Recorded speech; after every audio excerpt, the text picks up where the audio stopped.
I was born with a gasp not mine, one of 3 cubs, blind and deaf, nestled in the darkness of an African savanna cave. My world was the warmth of my mother's fur. She was my shield, hunting while leaving us vulnerable. Minutes stretched into an eternity. I twitched, my tiny limbs weak and useless. Then, a present shot, foul breath, a hyena. I felt it before I could sense it. My mother's roar erupted, a thunderclap that sent the hyena fleeing, but our den was exposed. She seized me, carrying me into the unknown. We wandered for hours until she found a new cave, warmer, safer. Days blurred into a week. My eyes opened to a blurry world, slowly sharpening into focus. I heard the comforting roars of the pride's leaders. Life was simple, crawling, struggling to walk. But at 3 weeks, my paws wobbled, and the cave felt confining. A longing for the outside world blossomed within me, a fierce yearning for the sun, the grass, the vastness of the savannah. My mother, weary yet vigilant, watched over us, her gaze hinting at the challenges that lay ahead. We were lions after all, and our journey had just begun. The scent of rain filled the air, a welcome change from the musty cave. My siblings, stronger now, began to explore the entrance. I followed, hesitant yet eager. My first steps on the earth were shaky, but the thrill of freedom surged through me.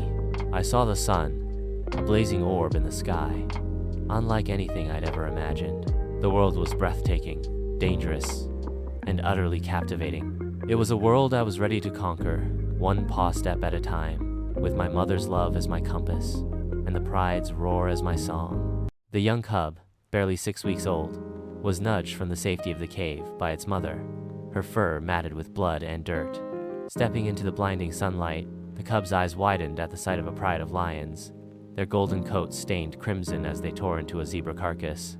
Older cubs watched, their eyes wide with a strange mix of fascination and horror. The cub, too young for meat, nursed from any lioness who would allow it, learning the ways of the pride. Days turned into months, filled with playful battles and the harsh realities of survival. At 6 months old, the cub's baby teeth were gone, replaced with sharp canines, and the desire for meat replaced the need for milk. But meat was a privilege, not a right. The pride leaders, the cub's father and uncles, ate first, followed by the lionesses, leaving scraps for the cubs.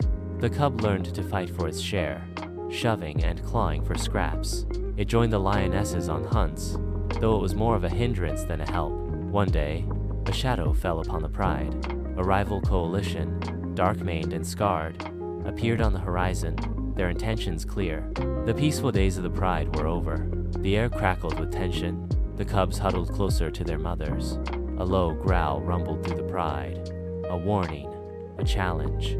The young cub, now older and stronger, felt a surge of fear, but also a strange excitement. This was it, the test of survival, the fight for dominance. The cub knew, in its young heart, that life in the pride would never be the same. It would have to fight, not just for scraps, but for its very existence. The sun set on the savannah, casting long, ominous shadows.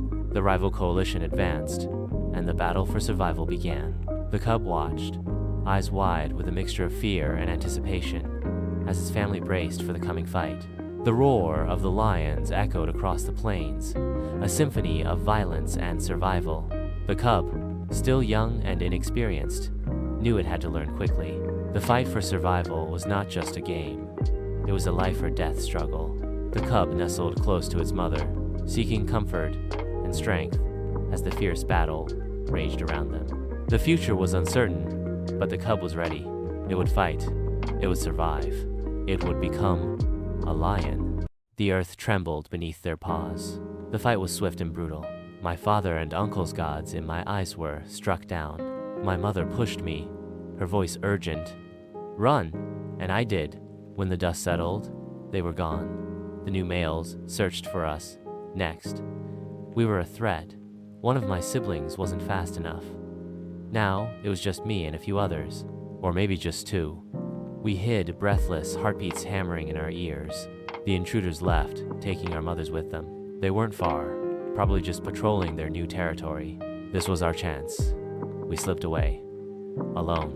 For now, we survived on whatever we could: catch rodents, lizards, guinea fowl.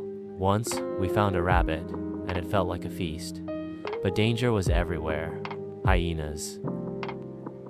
One day, they came sniffing. Drawn by the scent of our kill, we ran. Days turned to weeks, weeks to months.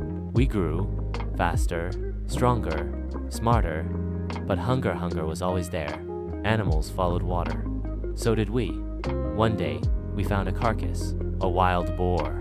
Dead of sickness? Maybe. Didn't matter. A meal was a meal. Years passed. I was no longer a cub. I was a lion, a hunter, a killer. Gazelles, zebras, antelopes, I stalked them all. Sometimes, I didn't bother hunting. Why work hard when hyenas could do the job for me? But something was missing. A pride. Lions aren't meant to be alone. I wasn't. In the heart of the African savannah lived a lion, scarred and battle-hardened, a veteran of countless territorial wars. He had allies, equally formidable, their fur marked with the history of their struggles, their goal, to seize a pride. Not just any pride, but one ripe for the taking. They sought a pride whose lionesses were skilled hunters, but whose leaders were old and weak, and they found it. The battle was swift, brutal, a display of dominance that left no doubt about the outcome. Victory was theirs, the pride now under their rule. But among the spoils of war were cubs, not his own. A difficult decision followed, one born of necessity. The cubs had to be eliminated. It was a cruel act, but it was essential for securing his reign. And so, he became king. Years passed, filled with battles, feasts, and skirmishes. He defended his pride, ruled his land, and watched his cubs grow, only to see them grow too strong, their testosterone-fueled rebellion evident in their eyes. He made the same ruthless choice he had made years before, driving them away.